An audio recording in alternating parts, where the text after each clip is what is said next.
En direct d'Ax-les-Thermes au salon Ludovia pour cette dernière journée. Alors une journée qui commence super bien, un petit déjeuner pris les pieds dans l'eau, une petite balade au bord du ruisseau. Alors je sais pas trop ce qu'on va faire encore aujourd'hui, mais moi je sens qu'on va bien s'amuser. Maria, on va surtout aller assister à la dernière journée du salon, aller voir les derniers stands et les dernières conférences, et puis ce soir assister au dîner de clôture. Écoute, très beau programme, alors c'est parti? C'est parti! Alors, moi c'est Ornella Marcotullio. Aujourd'hui je suis là pour présenter Tralalaire à Ludovia. Et Tralalaire c'est une entreprise de l'économie sociale et solidaire. On existe depuis 20 ans et on crée des ressources numériques éducatives.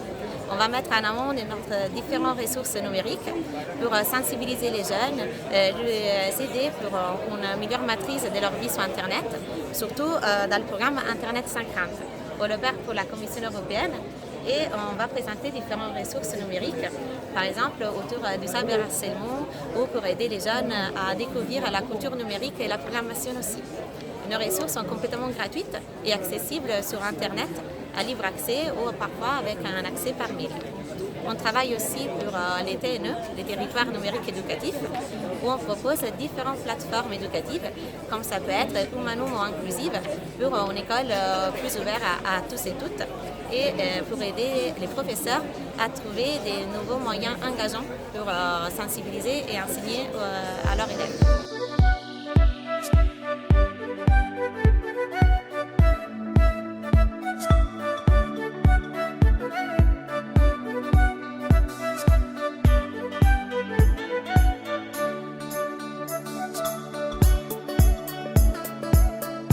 Mathieu Tririmel, je gère un Fab Lab à l'ESAT-sur-Lèze et je suis formateur.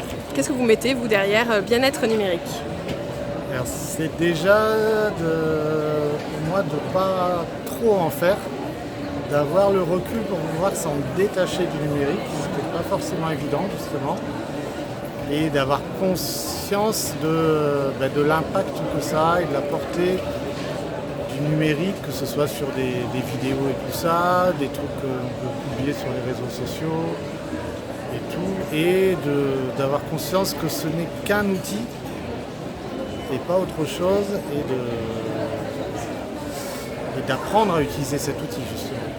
Je suis Charlène Chopré-Berki, je suis ATER de linguistique à l'université de Reims et prof aussi de FLE et d'italien.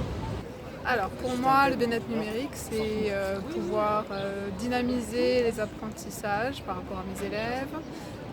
C'est aussi dynamiser mes cours pour que moi-même je ne m'ennuie pas dans mes cours, pouvoir un peu rendre toutes les activités, je suis prof de langue, donc plus ludiques et faciliter les apprentissages en fait, de manière générale. Et toujours s'intéresser aussi aux nouveautés, parce qu'il y a plein de nouveautés qui concernent le numérique et pouvoir utiliser ça dans les cours pour, d'une manière générale, rendre plus vivants les cours et intéresser davantage. Bonjour, je m'appelle Claire Espinas et je suis responsable marketing de Hello Charlie.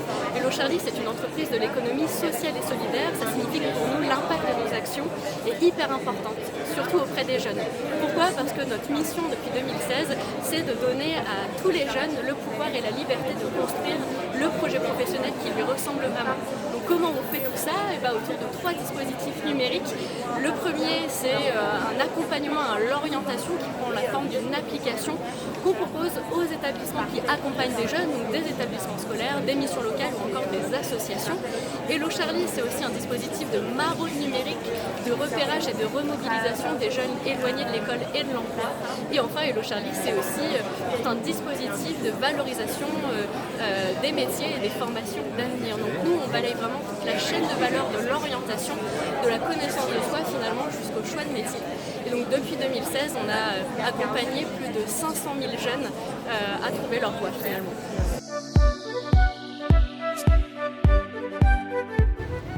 Voici donc la fin de notre séjour à Ax-les-Thermes pour le salon Ludovia les 20 ans. Nous avons passé 3 journées très riches et nous espérons être là l'année prochaine pour Ludovia 2024, la 21e édition. curieuse de connaître la thématique 2024. Et puis oui, on n'espère pas, on sera là, hein Emmanuel, sûr, on sera là.